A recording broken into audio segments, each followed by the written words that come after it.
Então a gente vai falar sobre supervisão.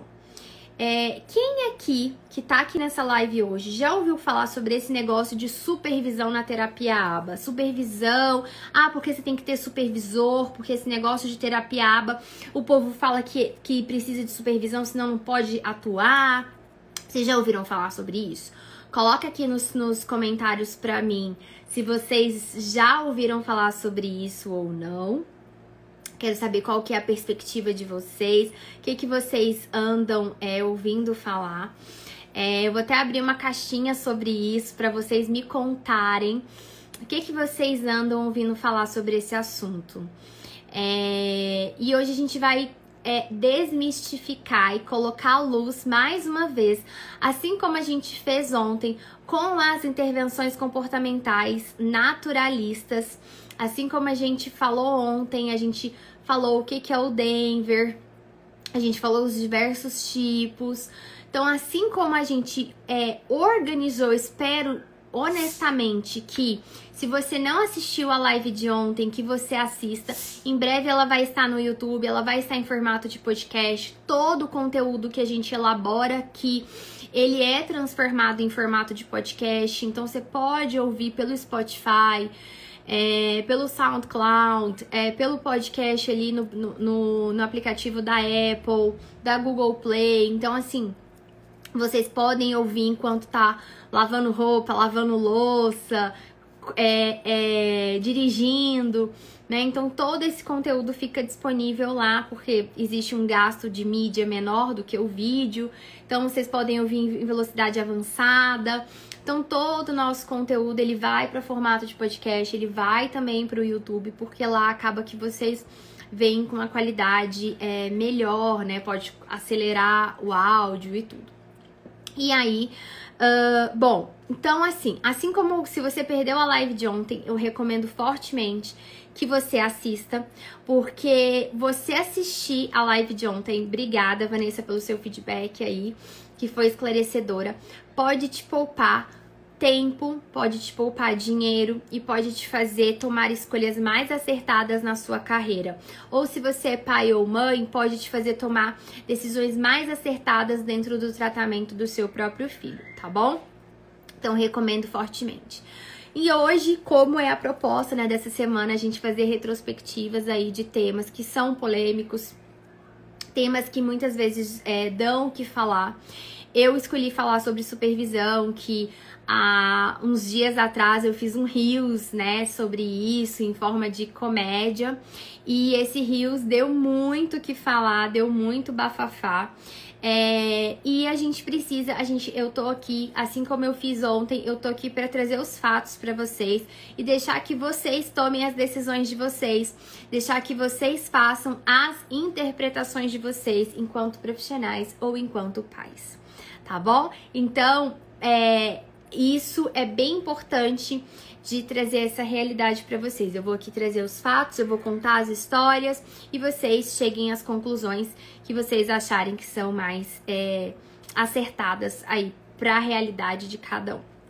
Bora lá. Então vamos começar. Então, tomar aqui um golinho de água. Olha só. Nós vamos começar fazendo aquela retrospectiva que a gente fez ontem, onde eu falei para vocês: olha, gente, estamos tendo mais diagnósticos de autismo. Com isso, existe uma discussão maior sobre, olha, qual que é a melhor forma de intervenção no autismo? Qual que é o melhor caminho? Quando se tem diagnóstico de autismo ou suspeita, o que deve ser feito? Qual tipo de terapia? Qual tipo de intervenção? E é justamente nesse ponto que a terapia ABA, ela deu um boom. Então, o que é essa sigla ABA? Essa sigla ABA, né? Que muitas pessoas, às vezes, acham que é um método, chama de o ABA, o método ABA. Não existe o ABA, não existe o método ABA, tá? Isso não é uma questão de opinião. Isso é uma questão de literatura, tá? Isso aí é pacífico dentro da literatura, não é a minha opinião. ABA, tá? A ABA, a sigla ABA, quer dizer Análise do Comportamento Aplicada. É a sigla em inglês para Applied Behavior Analysis. Se a gente fizer a tradução dessas 3 palavrinhas, nós vamos ter a palavra Análise do Comportamento Aplicada. Olha só, a análise do comportamento aplicada, ela é uma ciência. Ela é uma ciência que ela tem uma filosofia própria, ela tem princípios, ela tem procedimentos. Então, dentro dessa ciência, nós temos o quê? Nós temos métodos terapêuticos, nós temos procedimentos, nós temos princípios, mas a ciência em si, ela não é um método, por isso que a gente não pode chamar de o ABA, porque o ABA seria o método ABA, e sim a ABA. Então, olha só, como que essa ciência, ela entrou na minha vida? Então, essa ciência, pra mim, ela entrou na minha vida com o diagnóstico de autismo do meu filho. Então, eu sou mãe de 2 crianças, eu tenho um filho autista, eu tenho um filho de 7 anos e um filho de 10 anos. O meu filho de 10 anos, ele é uma criança autista e ele teve diagnóstico aos 2 anos e 4 meses. Perdão, aos 2 anos e 5 meses. Então, aos 2 anos e 5 meses de idade, o meu filho de 10 anos... ele teve diagnóstico de autismo e foi assim que a ABA entrou na minha vida. E inicialmente, eu também achava que fosse um método. O que é isso? É de comer, de beber? Como que se faz isso?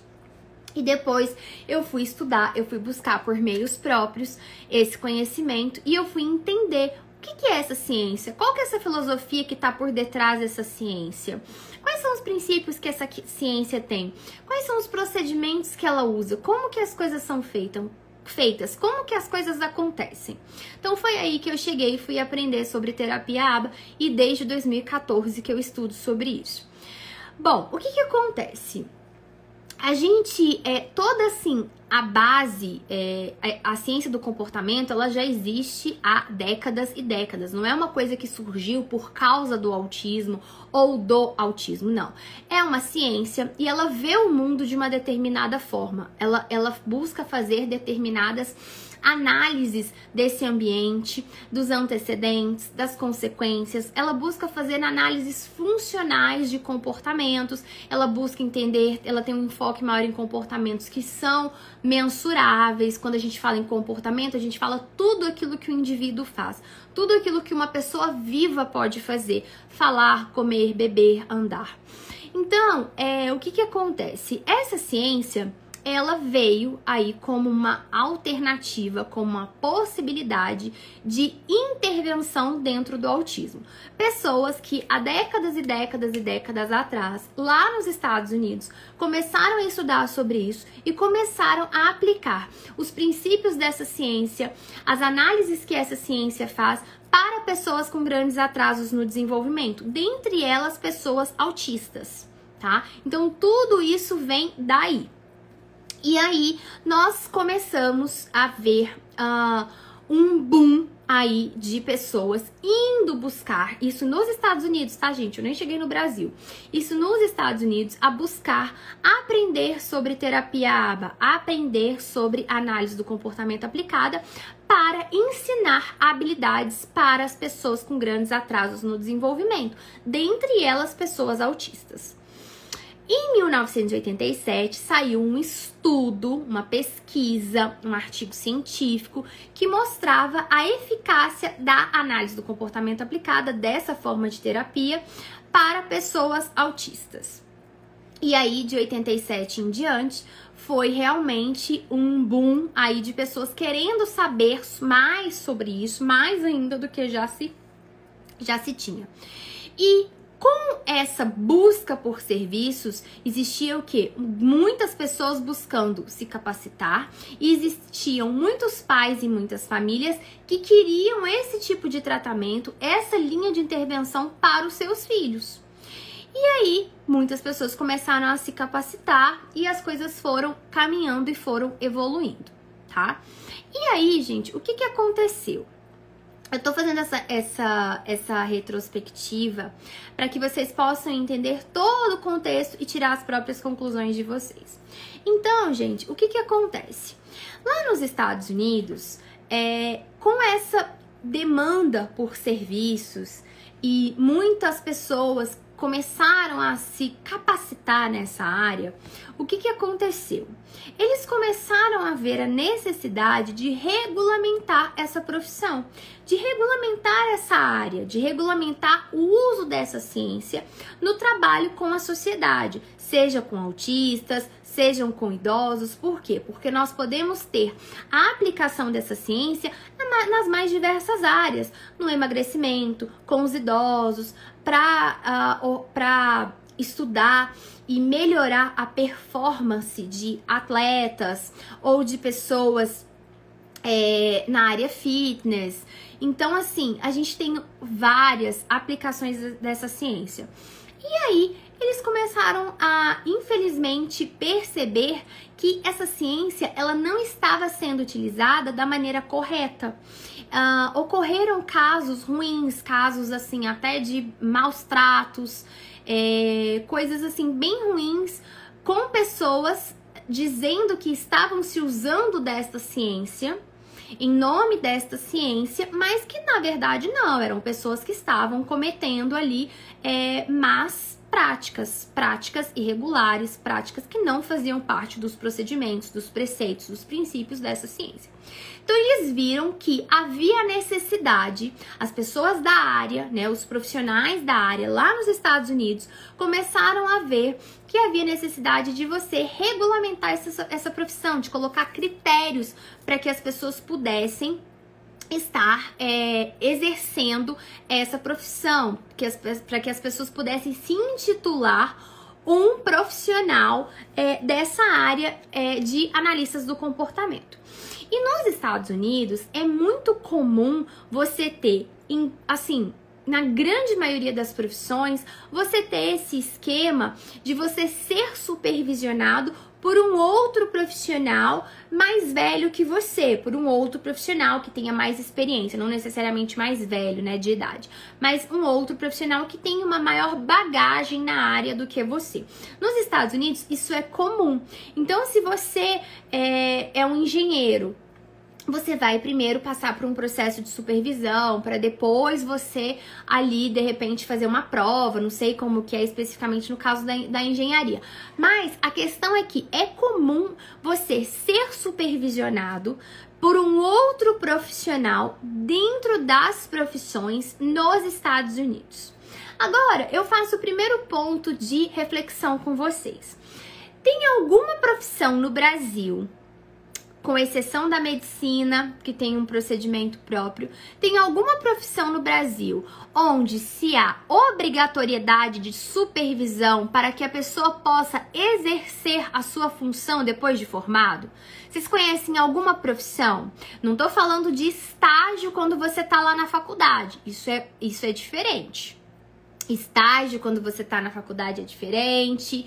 Existe alguma profissão que você precisa ser supervisionado, um outro profissional, se responsabilizar pelos seus atos, com exceção da medicina, que dentro da medicina você tem lá na residência médica procedimentos diferentes. Não vamos colocar aqui a medicina, mas o assessor jurídico... eu não tô por dentro, mas Diogo com certeza vai saber disso mais do que eu. Mas assessor jurídico é o profissional que não fez OAB, tá? Ele não fez OAB, mas ele não aí não é que ele é supervisionado pelo advogado. Aí dentro, se a gente for pensar assim, dentro de uma empresa, um funcionário, ele vai ser supervisionado por outro profissional. Eu não sei se é nos moldes como eu estou colocando aqui supervisão, não. Deixa eu explicar como que é feita a supervisão nos Estados Unidos e aí talvez você vai poder ver se é como você tá dizendo. Eu não acho que o assessor jurídico é dessa forma, não.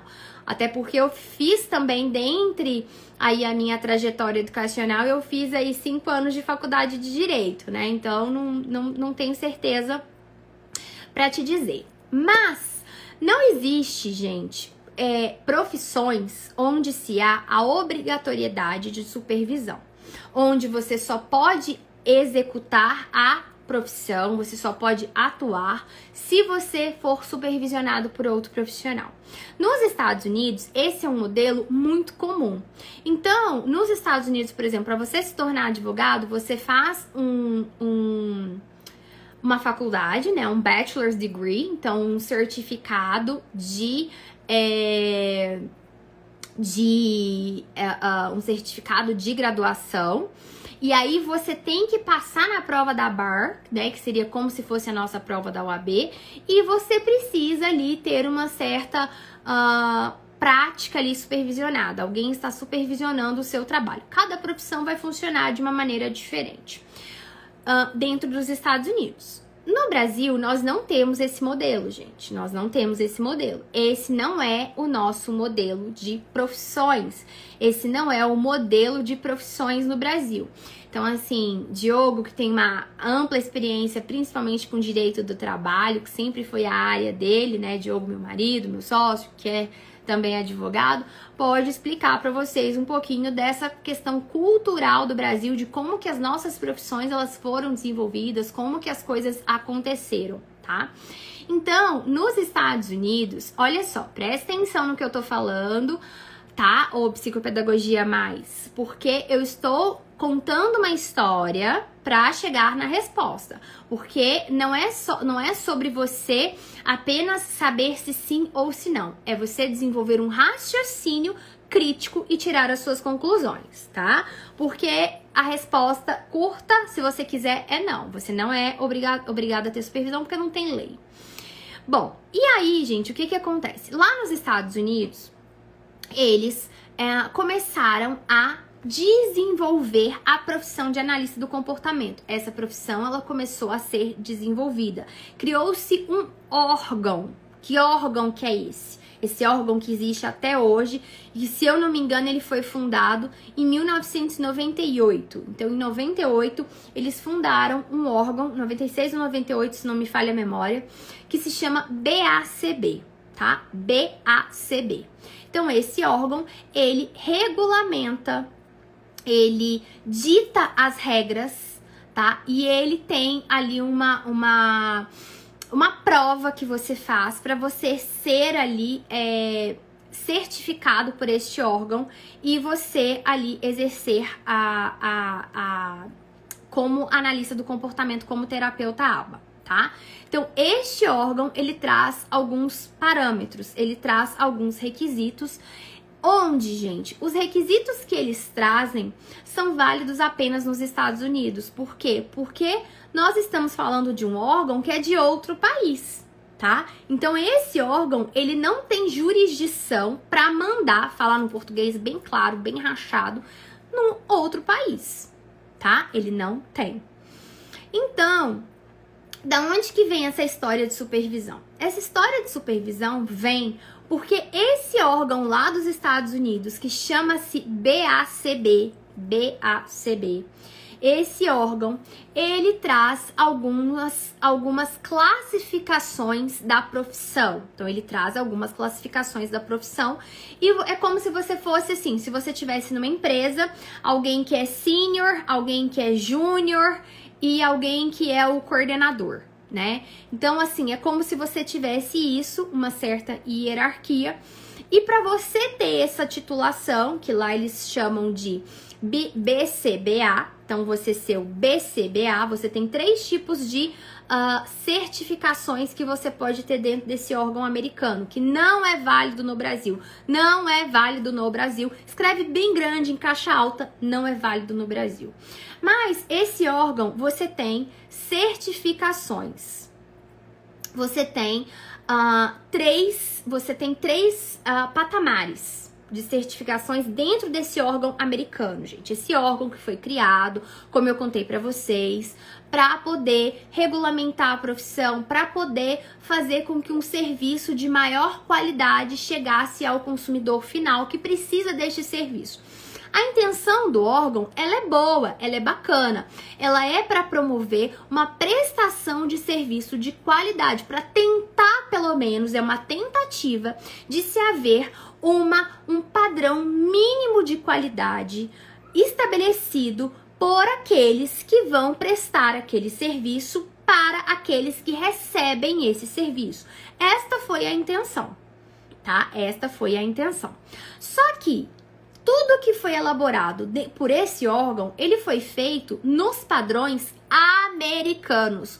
Os Estados Unidos é igualzinho o Brasil, não é? É tudo igualzinho. Igualzinho lá nos Estados Unidos é aqui. Tudo é igual, não é? A nossa educação é igualzinha a dos americanos.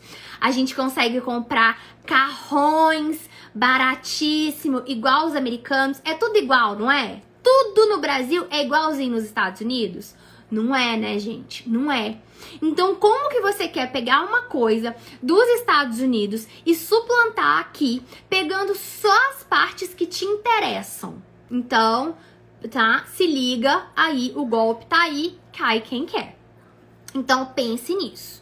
Então, essa história toda de supervisão, ela veio lá dos Estados Unidos. Pegou o aviãozinho, aí ela foi e chegou no Brasil.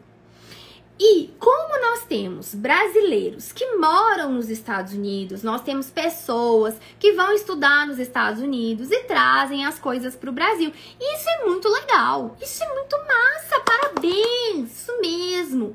Só que o que acontece? A gente precisa adequar as realidades, porque a realidade do Brasil, ela é diferente dos Estados Unidos. Ou vocês acham que é igual?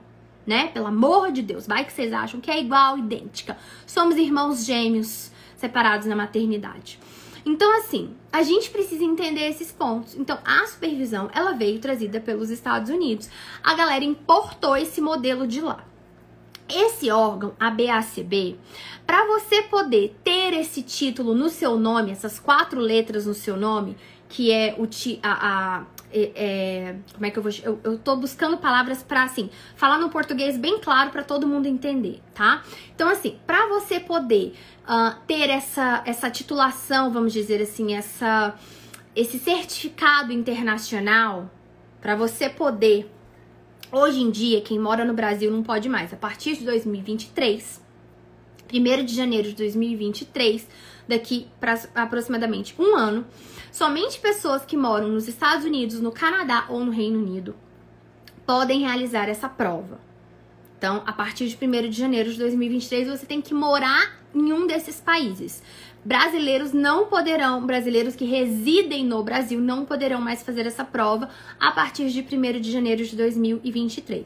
Foi onde muitos brasileiros até então têm feito para ter essa certificação, esse BCBA.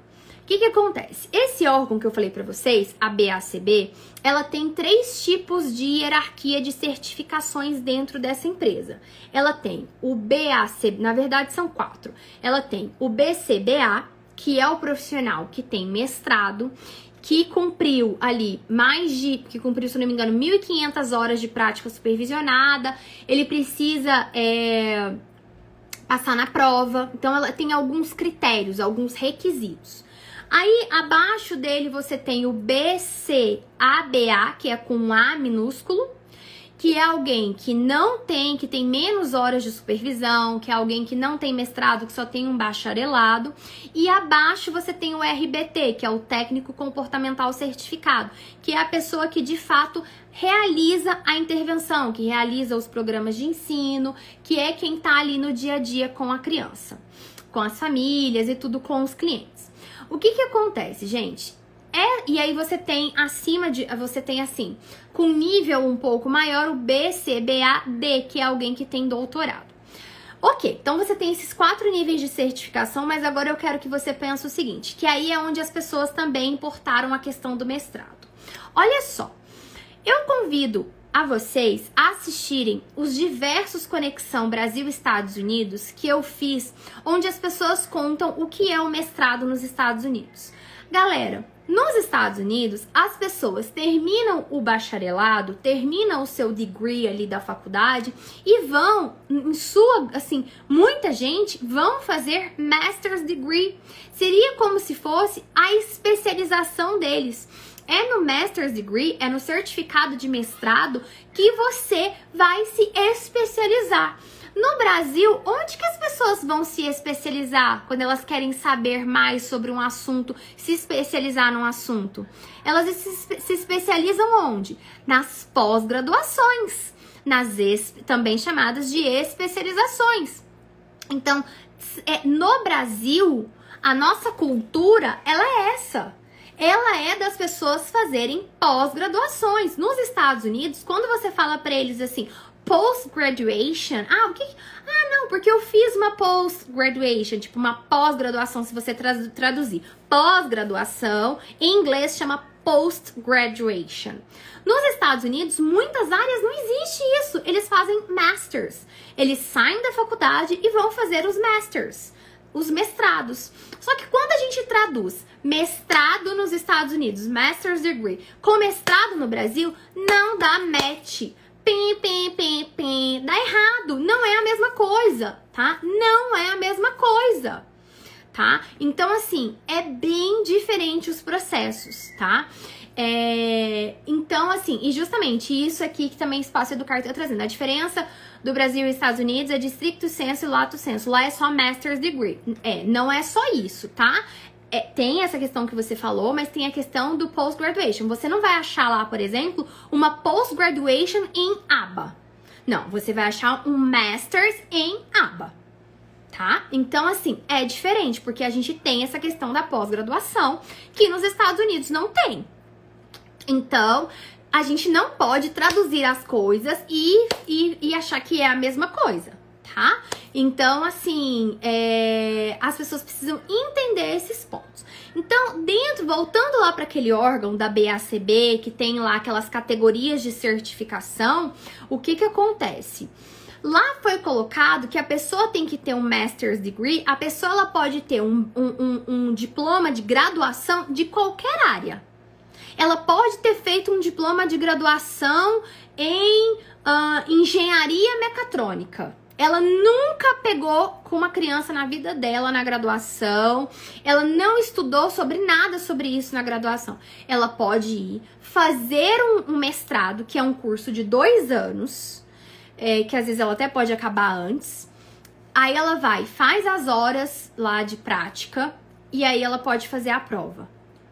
No Brasil, nós estamos sempre muito atrelados ao que nós fizemos na graduação.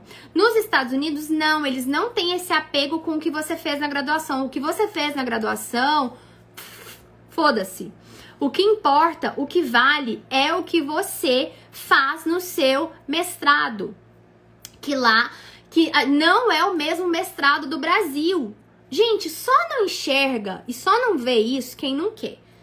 Sabe? Só não vê e só não enxerga quem não quer.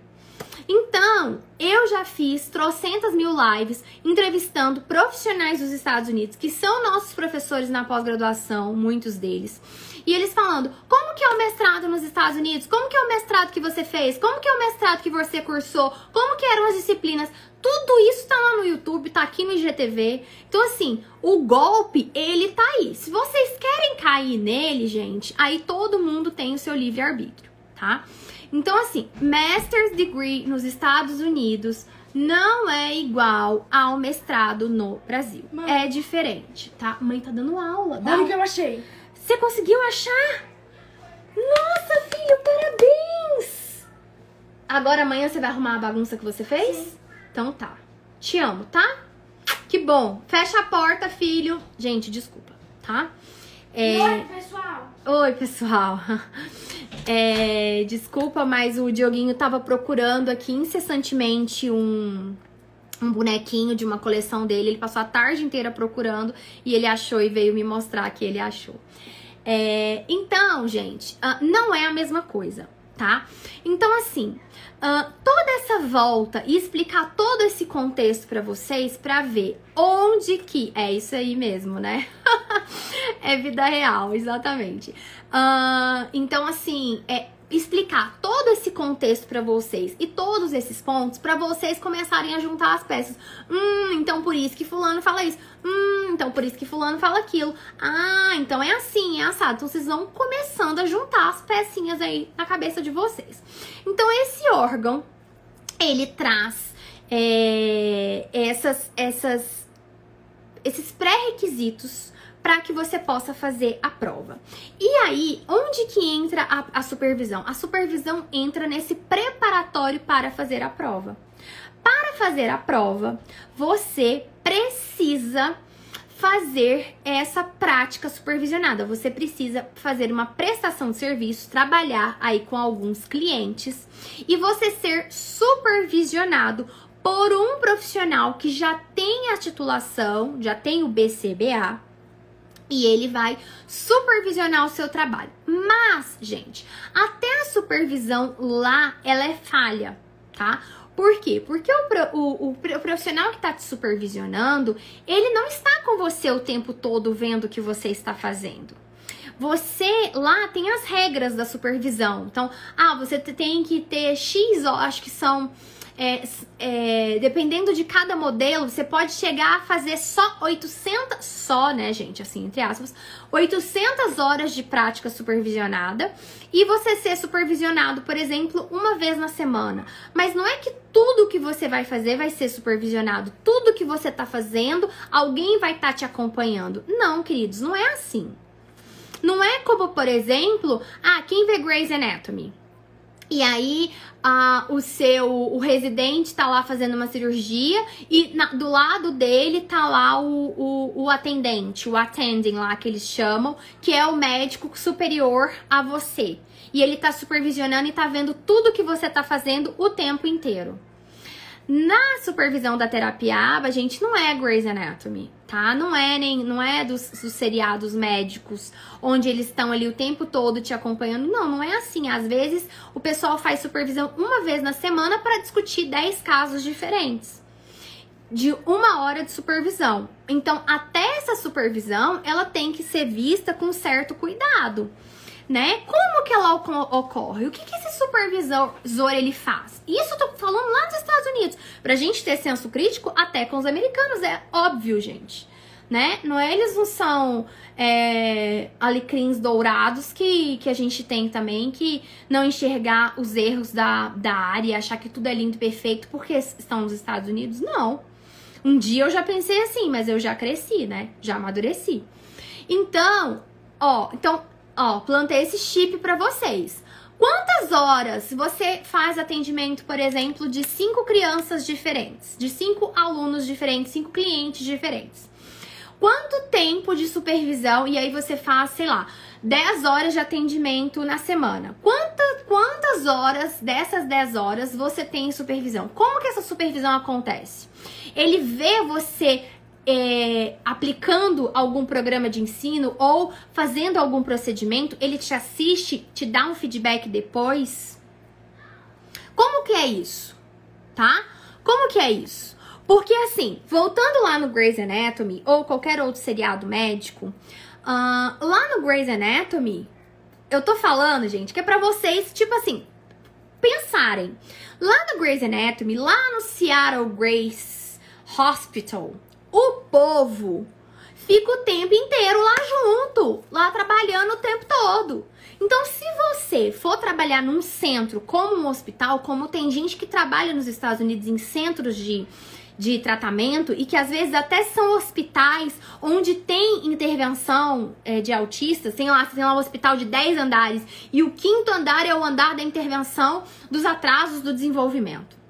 E aí você trabalha lá 8 horas por dia e o tempo todo tem alguém lá pra supervisionar o seu trabalho. Você concorda comigo que isso é bem diferente de um atendimento onde você tá numa clínica e você nem vê o supervisor, você nem vê a pessoa que comanda o caso? O que esse supervisor ele faz? Vocês sentam pra... você teve dúvidas essa semana? Não tive, está tudo ótimo e lindo. Como que é essa supervisão? Ele vê você fazendo algo e ele te dá o feedback, ele te mostra como fazer, ele te dá o modelo. Como que é essa supervisão? Descreva para mim, em comportamentos que são realizados em supervisão, o que é feito. Então, essa é uma crítica que eu faço até da supervisão nos Estados Unidos. Ela também, ela é falsa. Exatamente. O problema, gente, é o mesmo de ontem. O problema é o ser humano que quer trazer confusão na cabeça das pessoas com objetivos financeiros. O problema é esse. Eu tenho objetivos financeiros? É óbvio que eu tenho. É óbvio. Todo mundo precisa de dinheiro para viver. Mas é o que eu falei ontem. Eu quero ganhar dinheiro. Preciso de ganhar dinheiro. Mas sem levar a confusão na cabeça das pessoas, porque eu quero ser luz. Luz, tá? É a minha forma de ver a vida, mas cada um tem uma forma diferente. Então, gente, dito isso, vocês entenderam como que é tudo nos Estados Unidos? Como que são as coisas? Dito isso, o que sobrou para nós brasileiros? O que sobrou para nós, réis mortais? Sobrou, gente, que nós não temos acesso à informação. Não temos acesso à informação, porque a maioria, 99% da informação está em inglês. Quantos por cento da população brasileira fala, lê bem em inglês, confortavelmente, como se estivesse lendo em português? Quantos por cento? Baixíssimo! Mesmo o povo que fez mestrado, doutorado, que é acadêmico, não lê confortável em inglês. Tô mentindo? Faça uma pesquisa aí nos meios de vocês. Não lê. 99% da informação está em inglês. Outro ponto. Acesso à informação na forma de compra de livros é difícil. Vou mostrar meu extrato da Amazon de compras para vocês deste ano de 2021. Quantos dólares eu gastei com livros este ano só na Amazon? Para ver se sai barato. Não sai. Dólar alto. Tudo isso, gente, é uma barreira para as pessoas adquirirem conhecimento. E vocês acham que é todo mundo que dá curso, que produz conteúdo na internet, que faz live, que grava vídeo pro YouTube? Vocês acham que é todo mundo que querem trazer uma informação mastigada pra vocês? Vocês acham? Jura que vocês acham isso? Que todo mundo quer isso? Não quer, gente. Desculpa, mas não quer.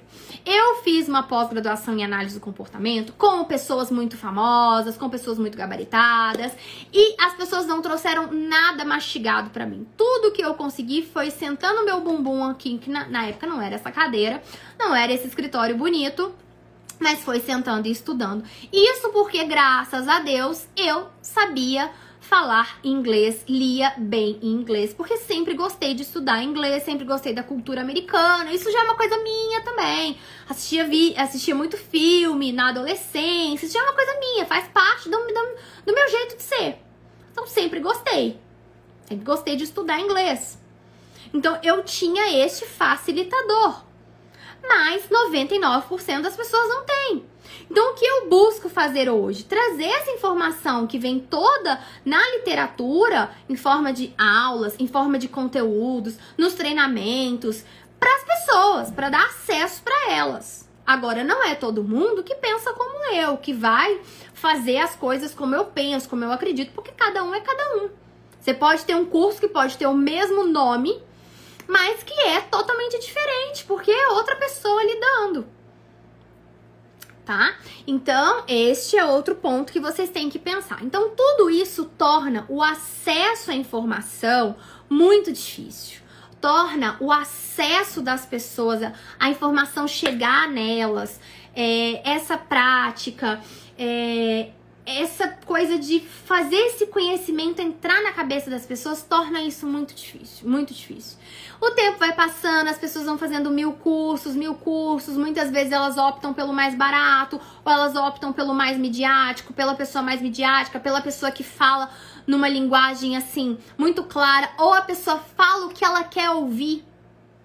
Eu, infelizmente, não sou essa pessoa que vai falar tudo o que você quer ouvir. Tá? Então, assim, tudo isso deixa o conhecimento difícil, confuso. E aí, o que nós temos? Nós temos, gente, que nós não temos regulamentação de profissão no Brasil. Nós temos que ver que para uma profissão ser criada, eu não posso acordar amanhã e montar uma associação e falar assim, agora eu legislarei a análise do comportamento, porque eu sou a associação XPTO. E eu mando, e eu desmando, e vos farei o que eu quiser, Isaías 5:3. Não é assim. Não é assim a vida. Né? Nós vivemos numa democracia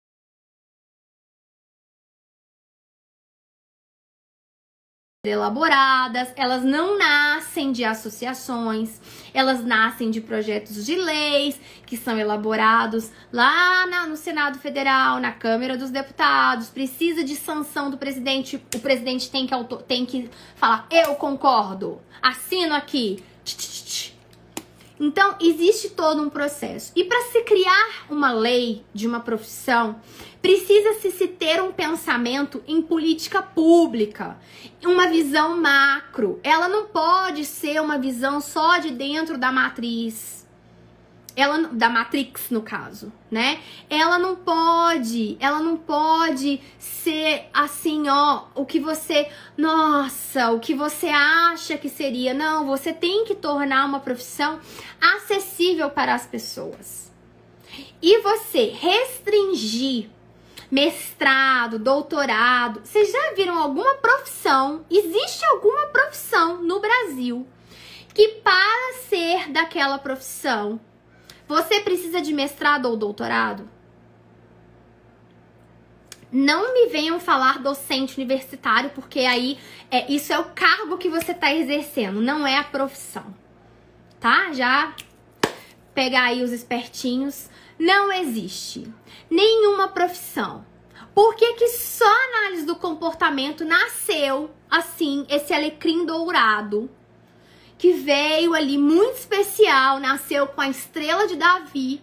E ela vai ser a única profissão no mundo onde você precisa de mestrado. Onde? Isso não existe. Isso não existe. Não, sem falar que mestrado e doutorado são focados em preparar docentes e pesquisadores. Isso que se você for lá, qual é o objetivo do mestrado e doutorado no Brasil? Se você for lá no site do MEC, você vai encontrar isso, tá?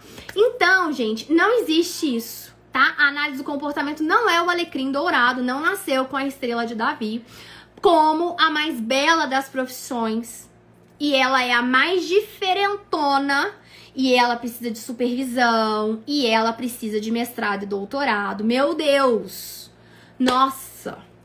Então, isso precisa ficar muito claro, tá? Então, assim, justamente, aí as pessoas têm diversas intenções ao se propagar essas notícias que são fake news, né?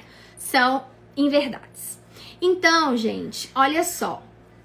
A gente precisa ter essa ideia. Então, essa ideia de supervisão, ela vem pra quê? Olha, se você não tem nenhuma experiência, você precisa do seu supervisor, porque ele é mestre, porque ele é lindo, porque ele é bonito, porque ele sabe muito. Então, assim, gente, no mundo ideal, seria muito bom se todas as pessoas tivessem acesso à supervisão. Mas o mundo real, ele não é assim. Principalmente o mundo real no Brasil, tá? Então, assim, o que eu sempre falo não atenda um caso que você está inseguro. Ou, às vezes, você vai até ter que atender, porque você é a única esperança que essa criança tem. Mesmo que às vezes você não esteja 100% seguro, às vezes você não tem ninguém para encaminhar essa criança. Ela só tem a você e você. Vai ser você ou vai ser nada. E aí? O que vocês acham mais ético? Deixar a criança sem atendimento?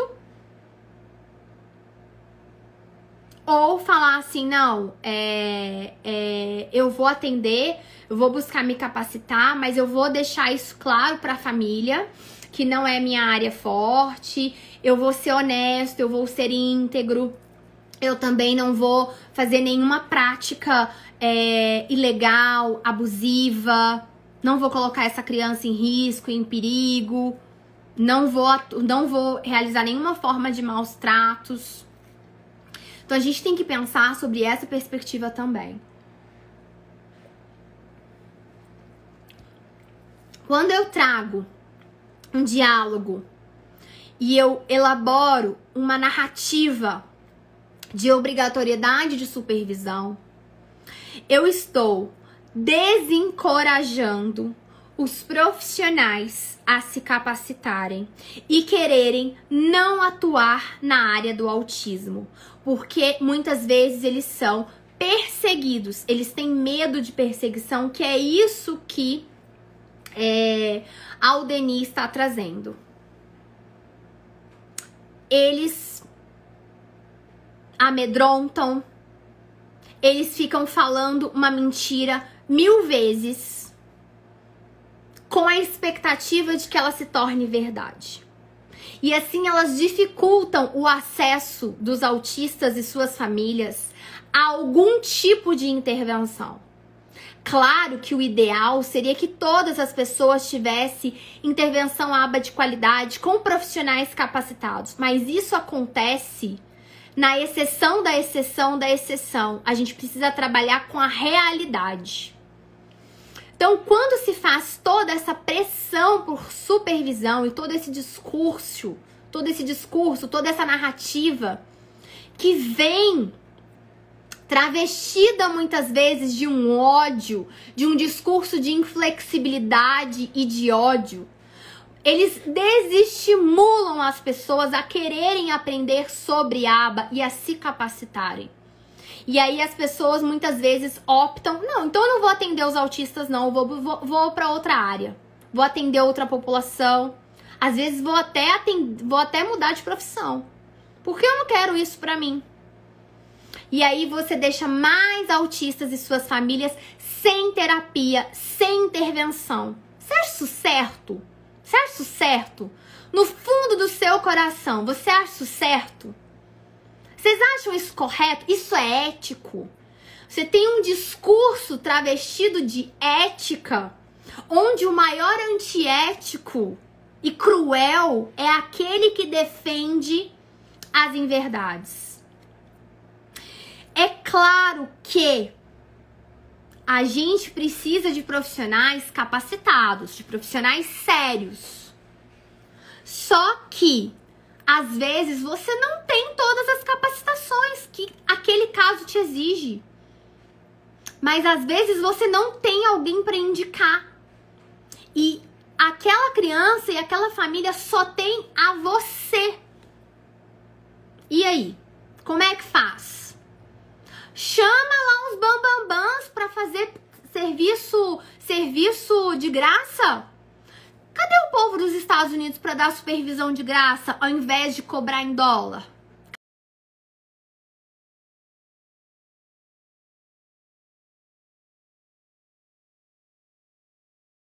Áudio. Cadê todo mundo? Cadê todo mundo? Então você pode ser verdadeiro e falar pro pai, olha, isso aqui não é a minha área. Então assim, vou dar um exemplo escrachado pra vocês. Olha só. Se você me perguntar, se você chegar em mim um caso pra eu atender e falar assim, olha, eu tô com um problema de seletividade alimentar. Preciso resolver um problema com essa criança relacionado à seletividade alimentar. Ela não come nada, ela só se alimenta de líquidos e ela não come nada. E você atende? Eu falo, não. Seletividade alimentar, pegar a análise do comportamento e aplicar ela na área da seletividade alimentar não é a minha prática, não é a minha área. O meu foco é mais ensino de habilidades, aquisição de repertórios acadêmicos, pedagógicos, de linguagem, de comunicação. Esse é o meu enfoque. Não tenho experiência, não sou qualificada em seletividade alimentar. Mas, às vezes, vai ter um caso, vai ter algo ali num momento que ou vai ser eu, ou vai ser eu. E eu sei que muitas pessoas passam por isso, principalmente no interior. Eu sei. E eu sempre falo, olha, busca uma fonoaudióloga, busca uma terapeuta ocupacional para fazer também uma investigação fisiológica dessa questão dessa seletividade alimentar. E aí a gente pode combinar isso com os conhecimentos da análise do comportamento, que ela tem procedimentos próprios para ajudar na seletividade alimentar. Mas às vezes você não vai ter esse coleguinha fono, esse colega terapeuta ocupacional para você indicar. Às vezes não vai ter esse profissional na cidade. E aí? Eu vou me omitir também, vou falar assim, não, eu não vou atender, não vou fazer nada, assim. Uma coisa, gente, é você não vai fazer coisas que vão prejudicar a criança, não é isso. Vocês estão entendendo, né? Mas assim, nós não podemos também, muitas vezes, nos esquivar desse atendimento com essa premissa, porque às vezes a criança só tem a você. Então, assim, isso é muito complicado.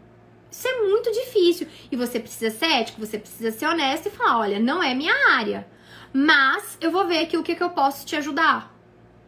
Caso você não tenha alguém para indicar, por algum motivo não dê para indicar, para encaminhar para outro colega.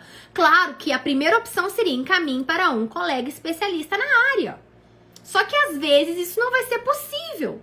Lá no interior do Acre, lá no sertão, lá no Piauí, lá no interior do interior de Rondônia, às vezes não vai ser possível. E aí? E às vezes isso não é possível até em grandes centros. Às vezes no interior do Rio de Janeiro isso não é possível. Eu trabalho com realidade. Então assim, por quê? Porque eu converso com o povo. Porque o povo me manda mensagem, porque eu troco ideia, porque eu respondo direct das pessoas, porque eu converso com as pessoas. Então essa é a realidade. Não é a realidade do meu filho que tá aqui, tem a mãe que é profissional, que tem condição, graças a Deus, de pagar profissionais pra nos auxiliar, que a mãe é especialista. Isso é a realidade de 1% da população. Então, gente, dito isso, nós não podemos falar que nada é obrigatório, a não ser se nós tivermos uma lei que traga. Eu não posso dizer que algo é obrigatório porque eu penso que é obrigatório. Porque eu sou o alecrim dourado que acho que posso mandar nas pessoas. Não. Eu só posso dizer que algo é obrigatório se veio uma lei que me obrigou. Que lei é essa que obriga essa supervisão? Já apresentaram para vocês essa lei? Então essa é a primeira pergunta que vocês têm que fazer.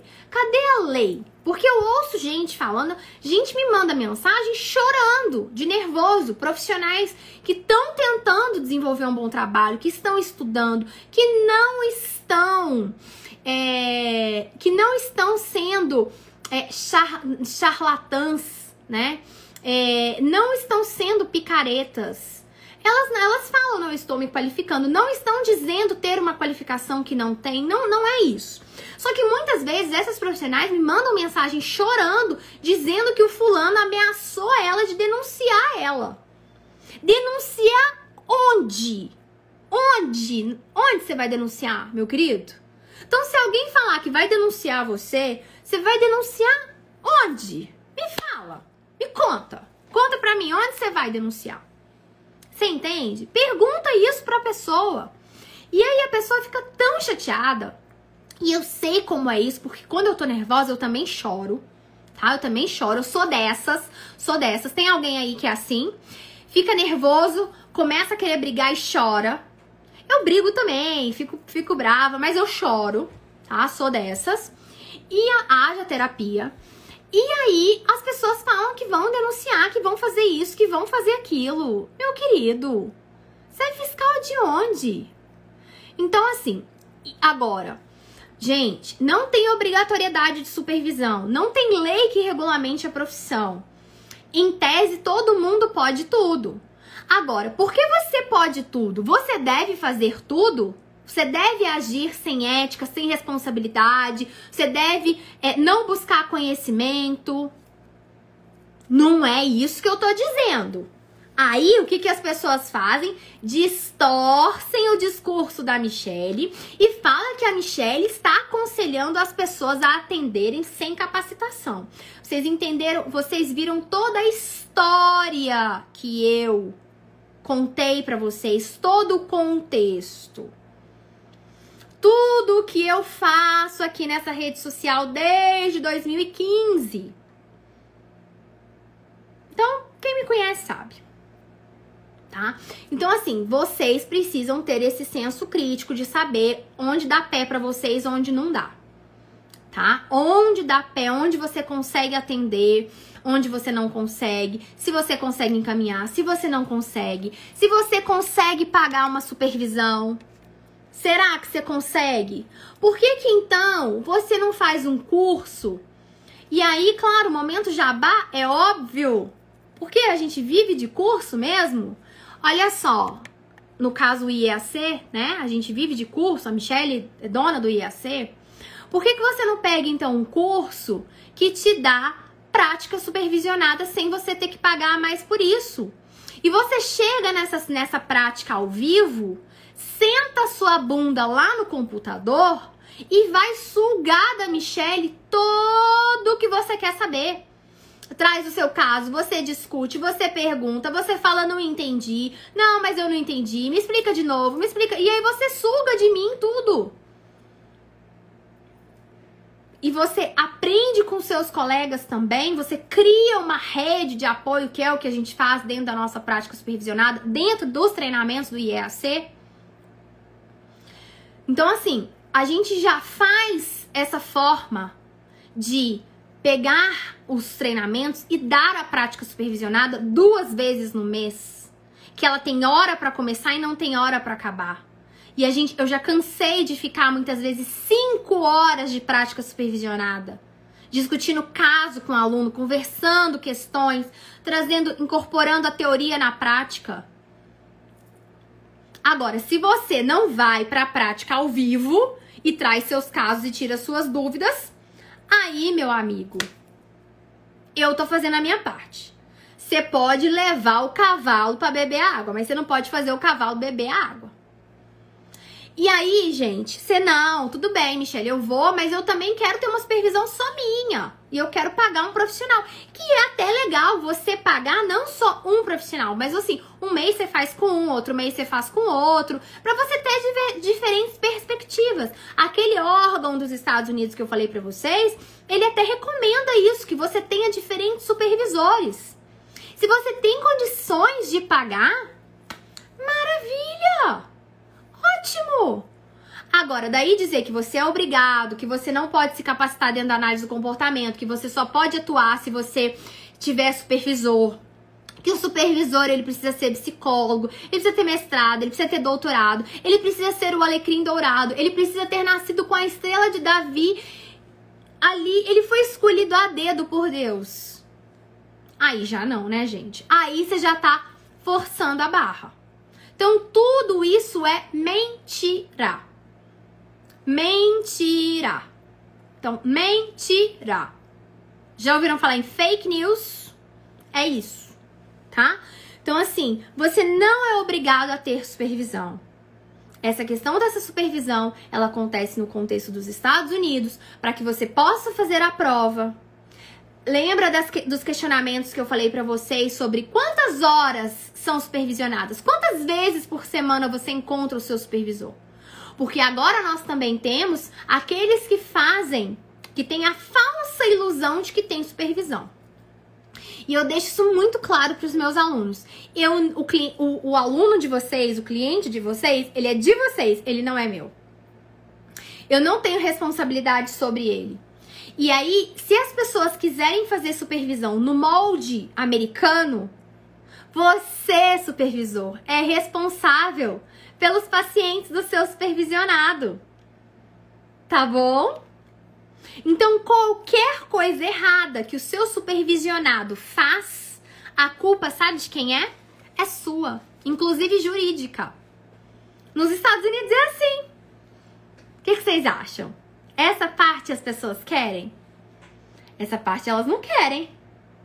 Por que que a Michelle não monta centros de atendimento no Brasil inteiro, monta e é acesa aí para prestar atendimento no Brasil inteiro? Porque você acha que eu quero ter a responsabilidade de 50, 100, 200 crianças sob mim? Sendo que eu não posso controlar todas essas pessoas no Brasil inteiro? O problema não é a supervisão em grupo, psicopedagogia mais. Não é a supervisão em grupo. O problema não é esse.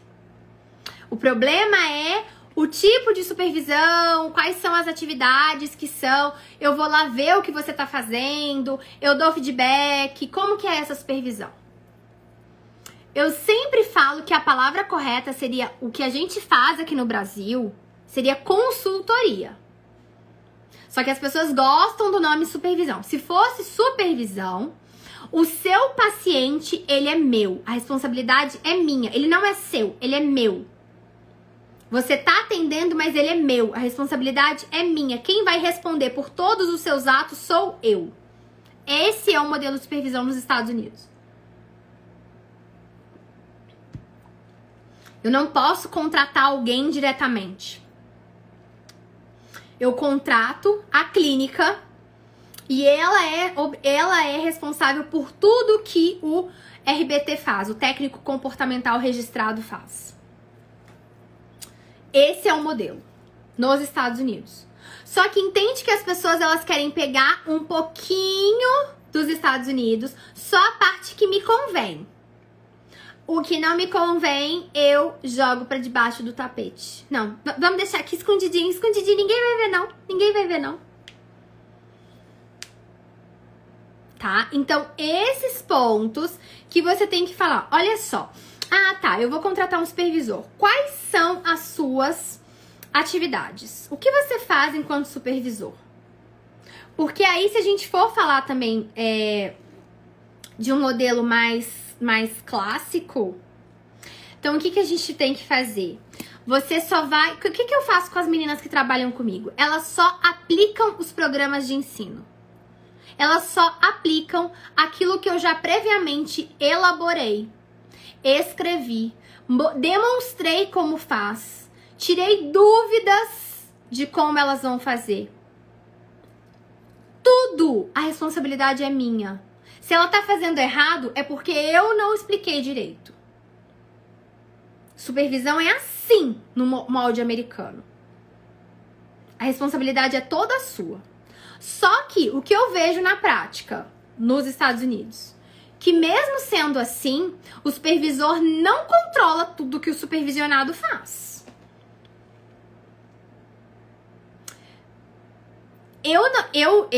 Com certeza você tem um limite de pacientes, você tem que ter um limite de clientes ali, você não consegue, gente, é humanamente impossível, tá? É humanamente impossível você supervisionar 10 casos, 20 casos, é muito. Até 10, talvez. Mas você entende que você pode ter pessoas que às vezes ela é boa, ela até sabe, mas ela tá lotada demais e isso tá fazendo ela prestar um serviço ruim. Entendeu? Então, assim, essa questão de que não pode ser supervisores profissionais no Brasil inteiro, depende. Você até pode, mas assim, quantos você tem? Você tem 60 supervisionados? Aí já é meio demais. Entendeu? Mas você pode ter, mas desde que você tenha poucos. E mais uma vez, qual é o tipo de supervisão que está sendo demonstrado? Quais são, o que está sendo feito nessa prestação de serviço? A gente senta e vai discutir casos por 1 hora, uma vez na semana? Como que é isso? Vocês entendem que é preciso delimitar e definir qual é o conceito de ser supervisor que está sendo vendido. No Brasil, não existe curso de ser supervisor, mas a gente ensina muito isso dentro da pós-graduação. tem um módulo da pós que se chama Supervisão e Gerenciamento de Pessoas. Dentro deste módulo que eu te ensino a supervisionar pessoas, a gerenciar equipes, dentro deste módulo, a treinar equipes. Lá dentro do módulo Supervisão e Gerenciamento de Pessoas, que está dentro da pós-graduação em Análise do Comportamento. Então, lá que nós preparamos esse profissional, porque eu não vou lançar um curso de ser supervisor por lançar. Eu preciso que esse profissional ele tenha tido uma base sólida. E para mim, eu construí uma base sólida dentro da pós-graduação em Análise do Comportamento.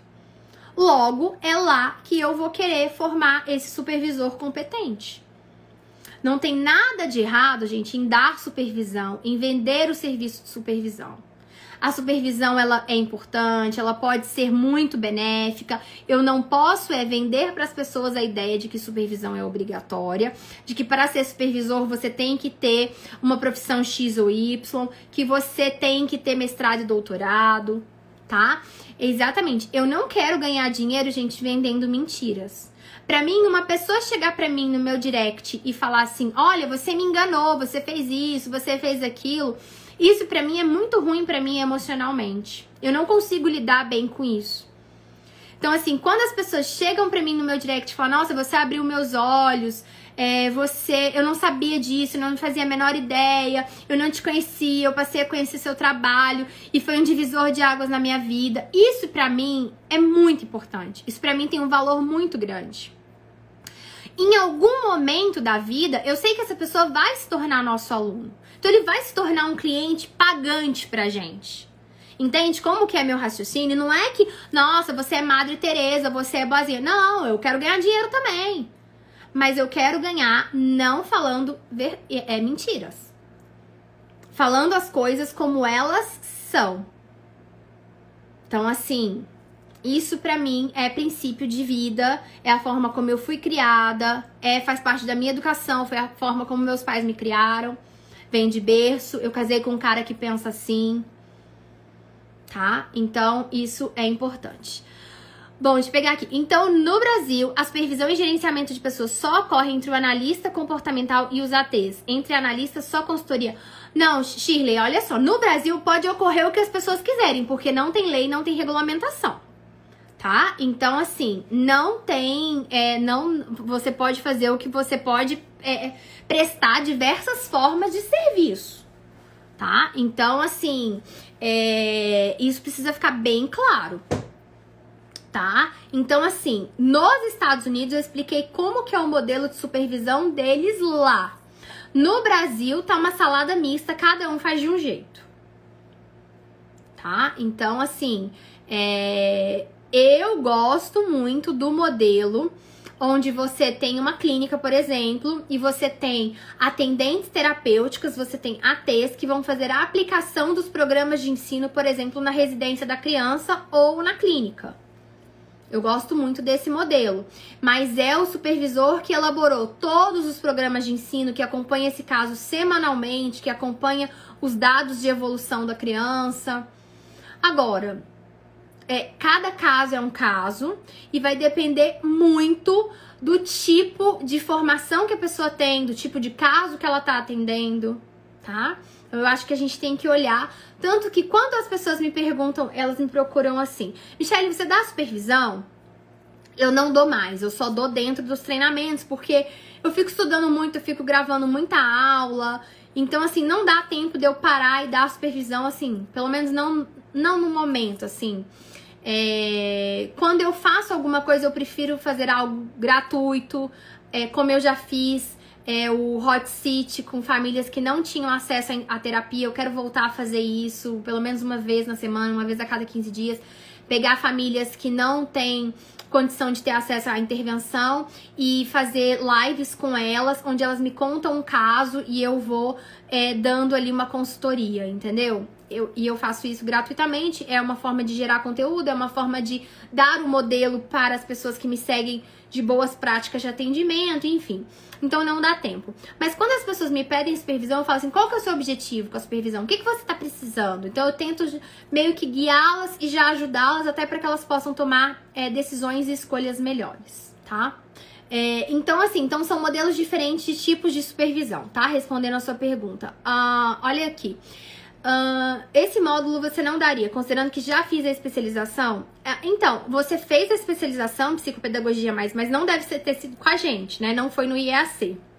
Então, assim, não tem como eu vender o módulo à parte, porque ele está dentro de um contexto de toda uma formação e de uma pós-graduação que eu sei que não existe outra igual, nem no Brasil, nem nos Estados Unidos. Não existe uma outra pós-graduação com as mesmas disciplinas, com a mesma pegada da nossa pós-graduação. Não existe. Nenhum mestrado nos Estados Unidos não é. E muito menos no Brasil. Não existe outro curso igual o nosso. Por quê? Porque as aulas de lá, a formatação, a forma como ela foi organizada, ela saiu da minha cabeça. Ela saiu pegando as coisas que a BACB, aquele órgão, traz como necessárias para a formação de uma analista do comportamento, mas elas saíram também da minha visão e da minha vivência. E não existe, eu não tenho uma irmã gêmea, inclusive eu sou filha única, então não tem como ter um curso igual ao nosso. Então, assim, eu não consigo desmembrar isso, entende? Seria também uma falta de respeito com os meus alunos que fazem pós com a gente, que já fizeram. Então, assim, tem gente, inclusive, e não são poucas, que estão fazendo pós-graduação de novo, tá? Então, é triste, mas é a realidade. Então, uma pedagoga pode aplicar a aba em clínicas, tem no curso de ATs, Stephanie, você pode o que você quiser. Você tem que ver a clínica, qual tipo de mão de obra essa clínica está contratando. Tem clínicas que às vezes só contratam pessoas da saúde, mas tem clínicas que já contratam pessoas da educação. Às vezes você pode ser contratado diretamente pelas famílias, que é até algo bem legal. Você ser contratado diretamente pela família.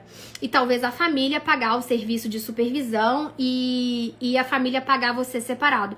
Às vezes, você até ganha mais trabalhando direto com as famílias do que trabalhando para as clínicas. E pode ser até uma relação melhor de trabalho, assim, é uma ideia com base no que eu ouço a galera falar pra mim, tá?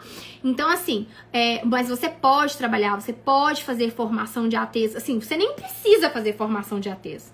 Agora, eu acho que não seria ético da sua parte você não passar por uma boa formação e entrar na área, né? Tem gente que às vezes faz uma formação de ATs de final de semana, de 6 horas e se chama de AT. Tá errado? Errado não tá, mas é ético, né? Tá errado do ponto de vista jurídico, assim, não tá porque não tem regulamentação, mas é ético. Mas é certo você fazer isso? É certo você atender uma pessoa nessas condições? Não é? Será que você vai ser um profissional qualificado e gabaritado desse jeito? Provavelmente não. Então, as pessoas, mas assim, geralmente as pessoas que querem realmente fazer um trabalho sério não fazem isso. Tá? Então, assim, você pode o que você quiser. Agora, eu sempre recomendo para as pessoas, sei lá, você é da educação, você quer entrar na área, faça formação de ATs.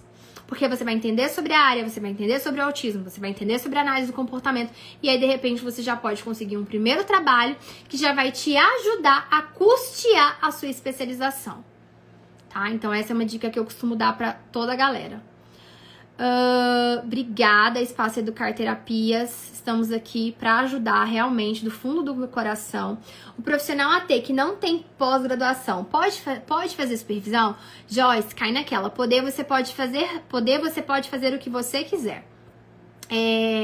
Ninguém é obrigado a nada. Agora, será que um profissional que é AT ele tem a competência necessária, ele está pronto, ele tem o know-how, ele tem o conhecimento, ele está se sentindo seguro para dar uma supervisão para outro colega? Às vezes ele está, porque ele tem tanto tempo de atendimento, ele tem tanta experiência, ele tem tanto manejo, que ele aprendeu ali na prática e ele está pronto para fazer alguma orientação.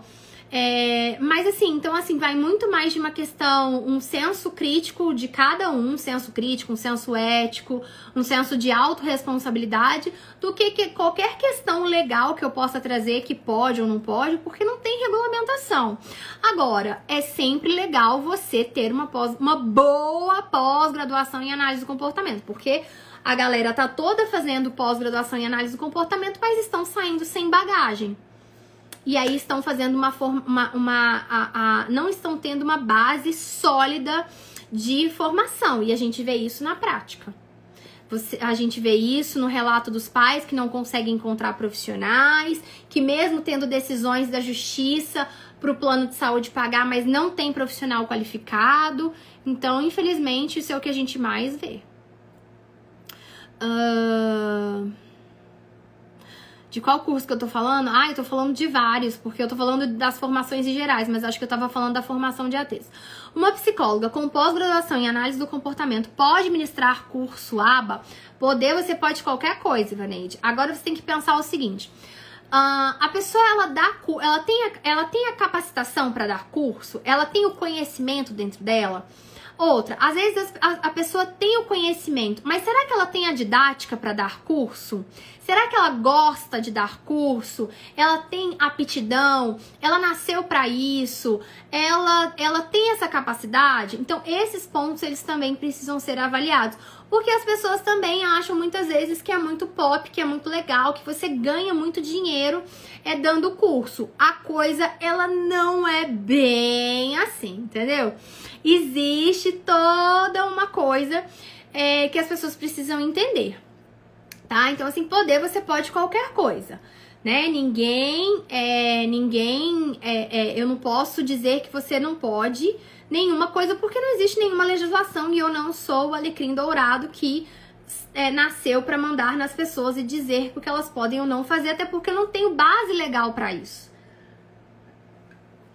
Mas você se sente apta, você se sente capaz, você sente que você tem essa bagagem, você tem esse conhecimento, você gosta de dar aulas, você fala bem, você expõe bem seus pensamentos, você tem uma boa didática, você consegue passar um conhecimento para as outras pessoas. Então, tudo isso são coisas que muitos doutores não têm e estão lá dando aula dentro da universidade.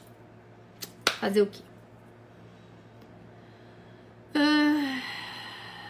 Thaís, entra lá no site, tá? Mas o curso de AT custa R$1.497, mas você pode entrar lá no site para ver. Neuropsicopedagoga, com especialização em Libras e pós em análise do comportamento. Acredito que nunca podemos parar de estudar. Exatamente, nunca. A gente precisa investir muito na nossa formação. A gente não pode parar de estudar. Então, pessoal, é isso. E eu espero que eu tenha conseguido esclarecer as dúvidas, os pontos, colocar pontos de questionamento para vocês, plantar chipzinhos do questionamento, para que vocês possam pensar. Para quem fica assim desanimado, não querendo atender os autistas por causa dessa pressão que as pessoas fazem, eu assim peço do fundo do coração, não deixe de entrar numa área porque uma pessoa X ou Y tá falando uma coisa que nem é verdade, sabe? Essas pessoas precisam do seu conhecimento, precisam do seu atendimento. A gente precisa capacitar profissionais que possam atender adolescentes, que possam atender adultos. A gente tem uma grande população de adultos que precisam de atendimento e que são deixados de lado, onde as pessoas só querem atender crianças. E a gente não tem mão de obra qualificada para os adolescentes, não tem mão de obra qualificada para os adultos. Então a gente precisa de muitas pessoas, sim. Então não desistam, não deixam que outras pessoas passem por cima dos sonhos de vocês, das aspirações de vocês, só porque elas acham que são a última Coca-Cola do deserto, estão propagando inverdades. Não façam isso, tá? Não acreditem, pesquisem, questionem. Não, assim, questionem, vão procurar tudo que eu tô falando. Olha aqui todo o conteúdo, tudo que a gente faz, né? Eu tô aqui na rede social desde 2015. Então, assim, né? O tempo é o senhor da razão, né? A gente vê isso, né? É frustrante, muitas vezes eu fico brava, eu fico irritada também, mas faz parte, tá bom? Beijo grande, fiquem com Deus, ajam com seu coração, ajam sempre com ética, com respeito para com o próximo, com um senso de autorresponsabilidade, fazendo com o outro aquilo que você gostaria que fizesse com você mesmo. Pense sempre nisso, que esse é o maior senso ético que a gente pode ter. Tratar o outro como a gente gostaria que nós fôssemos tratados, como um filho nosso fosse tratado, tá bom? Beijo, até amanhã. Tchau, tchau.